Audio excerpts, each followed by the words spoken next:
ఈరోజు సోదరులు వెంకటరెడ్డి గారు ప్రచార కార్యక్రమంలో భాగంగా పాల్గొంటున్న శివకుమార్ గారికి, అలాగే సోదరులు వెంకటరెడ్డి గారికి, సర్పంచ్ గారికి, మల్లి రంగారెడ్డి గారికి, మీ అందరికీ కూడా నా హృదయపూర్వక నమస్కారాలు.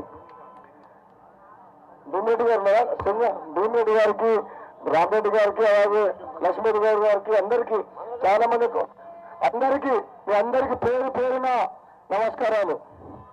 నేను ఒక్కటే అడుగుతున్న సోదరులారా, ఒకసారి నాకు 2009లో ఇబ్రహీంపట్నం నియోజకవర్గం నుంచి అత్యధిక మెజార్టీ ఇచ్చి గెలిపించిండు.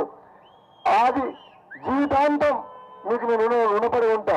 2014లో కూడా కొద్ది తర్వాత ఓడిపోయినా సరే ఇబ్రహీంపట్నంలో అప్పటి టీఆర్ఎస్ ఎంపీ క్యాండిడేట్ బూడ నరసింహ మీద కూడా 20,000 మెజార్టీ వచ్చింది ఆ రోజు నాకు. ఇబ్రహీంపట్నం నియోజకవర్గ కాంగ్రెస్ పార్టీ కార్యకర్తలు కానీ అభిమానులు కానీ ఎప్పటికీ కూడా జన్మలకు మర్చిపోలేని అనుబంధం మీతో నాకున్నది, మీ అందరితో కూడా. మళ్ళీ ముచ్చటగా 3వసారి ఇప్పుడు మా సోదరుడు వెంకటరెడ్డి గారు వస్తున్నారు. నేను ఒకటే చెప్పిన, ఒకసారి కాదు, 2 సార్లు కాదు, 3 సార్లు కాదు, మీరు మునుగోడు గడ్డ మీద జెండా ఎగరేసిన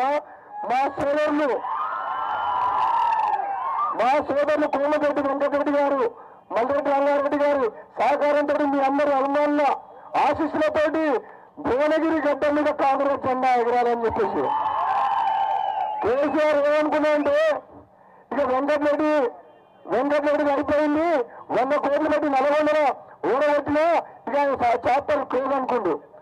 వెంకటరెడ్డి గారు కోమటిరెడ్డి బ్రదర్స్ ఎటువంటి వాళ్ళంటే బంతి లాంటి వాళ్ళు. ఎంత నెలకొడు, ఎంత గట్టి కొడుకు అంత పైకి వేస్తాం మళ్ళీ మేము. భువనగిరి మంత్రిగా 17,000తో ఓడిపోయింది నేను. మళ్ళీ ఎమ్మెల్సీగా ఛాలెంజ్ చేసి గెలిచి కోమటిరెడ్డి బ్రదర్స్ సత్తా ఉందో మళ్ళీ మించి ఇచ్చిన కేసీఆర్ 3 ఏళ్ల కింద మళ్ళీ ముందు గెలిచినాం. అదేవిధంగా ఇప్పుడు సోదరులు వెంకటరెడ్డి గారు వచ్చిండు. మీరు 1కి 4 సార్లు చెప్పిన 10 సందర్భాల్లో కేసీఆర్ మీకు ప్రజాస్వామ్యం మీద నమ్మకం లేదు, ప్రజాస్వామ్యాన్ని మంట కలిపినావు. 10 మంది కాంగ్రెస్ పార్టీ ఎమ్మెల్యేలను నువ్వు సంతల పశువులలాగా 20 కోట్ల ముందు 30 కోట్లు ఇచ్చి మా ఎమ్మెల్యేలు కొనుక్కొని పోయినావు. నిజంగా వాళ్ళు అమ్ముడు పోయిండ్రు. ఆఖరికి మేము గెలిపించిన చిరుమర్తి నిన్నయ్య, మీ అందరూ తెలుసు, నగరికల్ నియోజకవర్గం ఎమ్మెల్యే పేరు ఎవరికి టికెట్ ఇప్పించి గెలిపించినావు మా కుటుంబ సభ్యులు, ఆయనను కూడా కొనుక్కొని పోయింది. కొనేటానికి సిగ్గు లేదు, అమ్ముడు పోయటానికి సిగ్గు లేదు, ప్రజాస్వామ్యం లేదు. కేసీఆర్ ఏం చేస్తుండు? అసెంబ్లీలో నన్ను ఎవరు అడగొద్దు, ప్రతిపక్షం అని ఉండొద్దు, ప్రశ్నించే గొంతు ఉండొద్దు. మీకు ప్రజాస్వామ్యంలో ప్రశ్నించే గొంతు లేనంత వరకు, పోరాటం చేసి అడిగే వ్యక్తి లేనంత వరకు మన అందరం కూడా బానిస బతకాల్సి వస్తుంది. రేపు దమ్మున్న నాయకులు అసెంబ్లీలో, పార్లమెంట్ లో ఉంటే వాళ్ళకు ప్రజల తరఫున మాట్లాడే ధైర్యం ఉంటే అప్పుడు ప్రజాస్వామ్యాన్ని కాపాడొచ్చు. మీరు ఒక్కసారి ఆలోచించండి. అసెంబ్లీలో మీ ఇప్పుడు 10 మందిలో 19 మందిలో 10 మంది అమ్ముడు 9 మందిలో ఇంకా 4 అయినా సరే మేము భయపడం. మేము చెప్తున్నాం, కౌరవులు 100 మంది ఉన్నా సరే పాండవులాగా 5 ఉంటే మేము కురుక్షేత్రం ధర్మయుద్ధం చేసి వచ్చే ఎన్నికల్లో కాంగ్రెస్ పార్టీ తీసుకొస్తాం.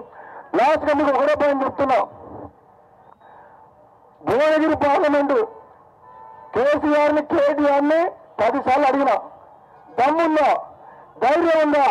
నేను సవాలు విసురుతున్నా. 2 లక్షల మెజార్టీతో మా భువనగిరి ప్రజలు గెలిపిస్తారో మీరు గెలిచిన.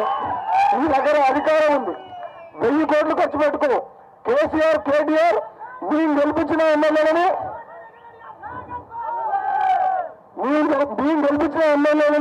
డబ్బులు పెట్టి కొన్నాం. కానీ మల్రెడ్డి రంగారెడ్డి గారు గెలిచిన వ్యక్తిని డబ్బులతోటి ఆఫీసర్లను మేనేజ్ చేసి, ఈవీఎం మిషన్ మేనేజ్ చేసి గెలుస్తున్నాం. అదే మల్రెడ్డి రంగారెడ్డి గారు ఈ రోజు మన ఇబ్రహీంపట్నం నియోజకవర్గం నుంచి పార్లమెంట్ సభ్యుడు వెంకటరెడ్డి గారికి 50,000 మెజార్టీ ఇప్పిస్తారని చెప్పేసి ఈ సందర్భంగా చెప్తున్నాం. మీరెవరు కూడా భయపడొద్దు. కాంగ్రెస్ పార్టీ కార్యకర్తలు ఈ కేసీఆర్ పార్టీ, టీఆర్ఎస్ పార్టీ గాలిముడుగు లాంటివి. హరీష్ రావుని పక్కన పెట్టేసిండు. అప్పుడే హరీష్ రావు ఆలోచిస్తుండు, సమయం కోసం వేచి చూస్తున్నాం, కాంగ్రెస్ పార్టీ కార్యకర్తలు వేచి చూస్తున్నాం.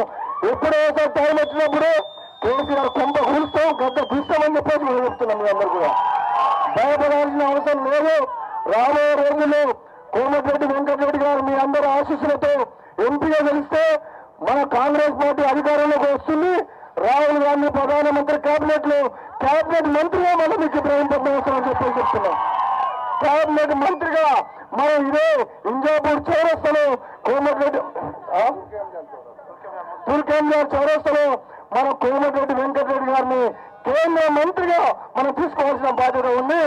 10 రోజులు మీ అందరూ కష్టపడాలి. నేను ఎంపీగా ఉన్నప్పుడు చేసిన సేవలు మీకు తెలుసు.